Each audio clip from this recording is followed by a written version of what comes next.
दरम्यान माऊलींच्या पालखी सोहळ्यानं आज सोलापूर जिल्ह्यामध्ये प्रवेश केलाय। पालखी सोहळ्याचं स्वागत धर्मपुरी या ठिकाणी करण्यात आलं।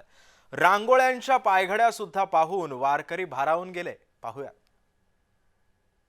जय हरी विठ्ठल। मी आता धर्मपुरी या ठिकाणी आहे। सोलापूर जिल्ह्याची वेस असं आपल्याला म्हणता येईल, कारण इथून आता सोलापूर जिल्ह्यामध्ये पालखीचा प्रवेश होतो।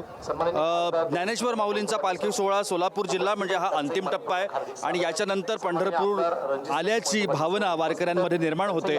आज सोलापूर जिल्ह्यामध्ये पालखीचं जंगी स्वागत या ठिकाणी करण्यात आलेलं आहे। आपण बघतोय या ठिकाणी कशा पद्धतीची रांगोळी तुम्ही पाहताय की अतिशय सुबक सुंदर अशी रांगोळी या ठिकाणी काढण्यात आलेली आहे आणि या रांगोळीच्या माध्यमातून सुद्धा एक छान असा संदेश, वृक्ष लागवडीचा एक छान असा संदेश या रांगोळीच्या माध्यमातून देण्याचा प्रयत्न या रांगोळीकरांनी केलेला आहे। तसंच आपण पाहू शकतो माझ्या या पाठीमागच्या बाजूला या ठिकाणी स्वागताकरता म्हणून पोलीस बँड्स असतील किंवा इथे हे आपण सगळे बघूया, आपले पोलीस सगळे जे सहकारी कर्मचारी जे आहेत हे या ठिकाणी बंदोबस्तासाठी म्हणजे सज्ज आहेत।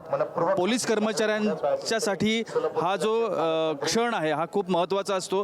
आपण सरांना विचारूया, सर पालखीचं स्वागत होणार आहे आणि कशा पद्धतीची तयारी आता आणि बंदोबस्त कशा पद्धतीचा?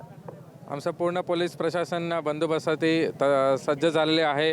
खास करून आम्ही रोड बंदोबस्त पूर्ण तैनात केलेले आहे। आम्ही स्वतः इथं उपस्थित आहे, बाकी अधिकारी आणि पालकमंत्री साहेब पण येणार आहे। तर आम्ही ह्या वर्षी बँड ठेवलेले आहे स्वागतासाठी। ड्रोन्स तर खास करून आम्ही ड्रोन्स ठेवलेले आहे।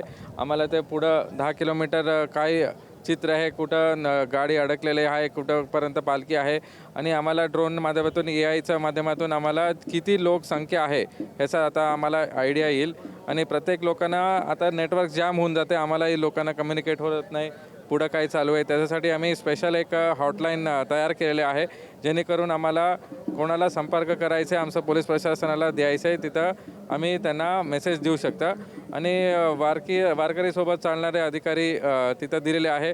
ट्रॅफिक बऱ्यापैकी सगळं डायव्हर्शन्स झालेले आहे।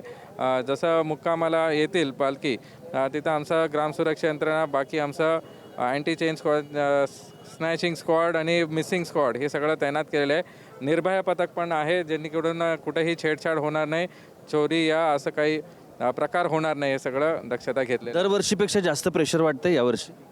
नाही, ते तसं नियोजन सुरळीत झालेले आहे। खास करून जिल्हा प्रशासनातर्फे जेवढं पालखी तळ आहे तिथं व्यवस्थित अरेंजमेंट झालेलं आहे, जेणेकरून कुठंही चिखल होणार नाही, मुरमीकरण चांगलं झालेलं आहे आणि काही ठिकाणी आम्ही वायफाय आणि CCTV लावलेले आहे, जेणेकरून आम्हाला लाईव्ह सगळं व्हिडिओ फुटेज येत असणार, जेणेकरून आम्हाला चांगल्या प्रकारचं डिसिजन आणि कम्युनिकेशन करू शकतं। नक्कीच, धन्यवाद सर, तुम्ही आमच्याशी बोललात। आपल्यासोबत पोलीस प्रशासन यंत्रणा आपण पाठीमागे बघतोय आणि पोलीस पथकानं यावेळेला पोलीस बँड या ठिकाणी ठेवलेला आहे।